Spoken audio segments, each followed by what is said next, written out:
तो देश के 3 कृषि कानूनों के खिलाफ किसानों के आंदोलन के करीब 3 साल बाद फिर से एक बार फिर यूपी से लेकर पंजाब हरियाणा के किसानों ने 13 फरवरी को दिल्ली चलो नारा बुलंद किया है।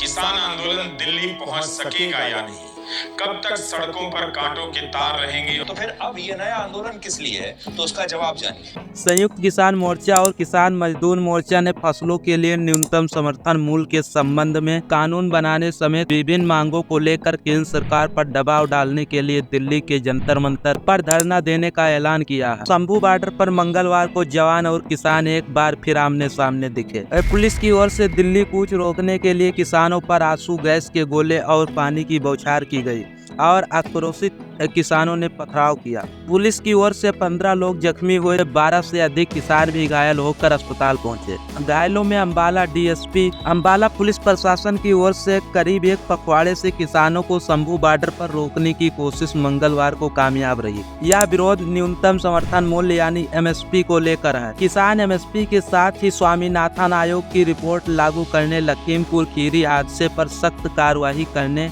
जैसे कई अन्य मांगों पर भी अड़े हैं। इससे पहले सोमवार देर रात केंद्र सरकार के मंत्रियों और किसान संगठनों के बीच एक बैठक हुई जिसमें एमएसपी समेत कई मुद्दों पर बात हुई। हालांकि फसलों के न्यूनतम समर्थन मूल्य की गारंटी पर बात अटक गई। आइए जानते हैं सबसे पहले कि न्यूनतम समर्थन मूल्य क्या होता है।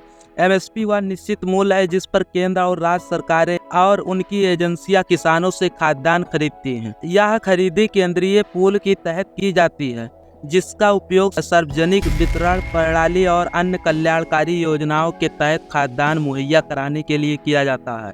इसके अलावा खाद्यान्न को बफर स्टॉक के रूप में आरक्षित भी किया जाता है। हालांकि पिछले कुछ वर्षों में किसानों को सभी प्रकार की फसलों पर एमएसपी की गारंटी देने की मांग की जाती है। केंद्र सरकार कृषि लागत और मूल्य आयोग की सिफारिशों के आधार पर हर साल खरीफ और रबी सीजन से पहले 24 फसलों के लिए एमएसपी अधिसूचित करती है। इन फसलों में मोटे अनाज और दालें जैसी खाद्यान्न शामिल हैं। हालांकि सरकारी खरीद काफी हद तक कुछ खाद्यान्नों जैसे धान, गेहूं और कुछ हद तक दालों तक ही सीमित है। इसमें सबसे ज्यादा खरीद चावल और गेहूं की होती है। 14 खरीफ फसलों के लिए एमएसपी होती है, वहीं 10 रबी फसलें के लिए एमएसपी दी जाती है। केंद्र सरकार की खरीद नीति के अनुसार सार्वजनिक खरीद का उद्देश्य यह सुनिश्चित करना है कि किसानों को उनकी उपज के लिए लाभकारी मूल्य मिले।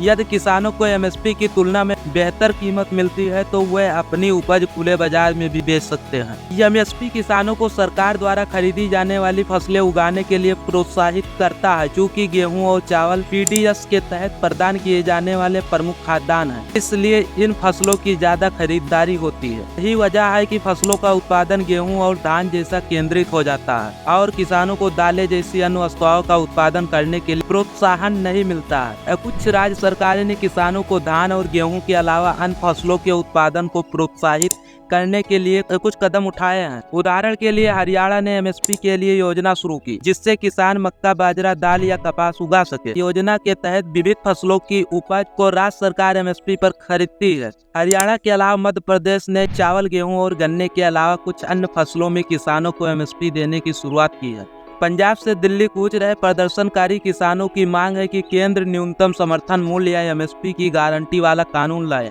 दिल्ली कूच से पहले 12 फरवरी को किसानों और केंद्रीय मंत्रियों के बीच बैठक हुई, लेकिन इसमें एमएसपी जैसी मांगों पर सहमति नहीं बन पाई। किसान नेता सरवन सिंह बंधेल ने कहा कि उनकी मुख्य 3 मांगे हैं। एमएसपी की गारंटी, किसानों के कर्ज माफ करने और 60 से अधिक उम्र के किसानों को पेंशन देने पर सहमति नहीं बन सकी। बैठक का हिस्सा रहे केंद्रीय कृषि मंत्री अर्जुन मुंडा ने कहा, परामर्श की आवश्यकता है। इसके लिए हमें राज्यों से बात करने की आवश्यकता है। हमें चर्चा करने के लिए एक मंच और समाधान ढूंढने की जरूरत है। भारत सरकार किसानों के हितों की रक्षा के लिए बाध्य है। जनता को परेशानी में नहीं डालनी चाहिए। किसान यूनियन को इसे समझना चाहिए। इससे पहले सोमवार को जालंधर में केंद्रीय अनुराग ठाकुर ने कहा कि पिछले 10 वर्षों में कांग्रेस की तुलना में भाजपा सरकार ने किसानों के हित में कई अहम फैसले लिए हैं। हमारी सरकार में किसानों की बात सुनी जाती है, मगर कांग्रेस के समय में ऐसा होता ही नहीं था। अनुराग ठाकुर ने कहा कि किसानों को एमएसपी के नाम पर विरोधी दल भड़का रहे हैं। स्वामीनाथन रिपोर्ट को लेकर भी हमारी सरकार ने कई कदम उठाए हैं। कांग्रेस ने अपने कार्यकाल में कुछ नहीं किया है।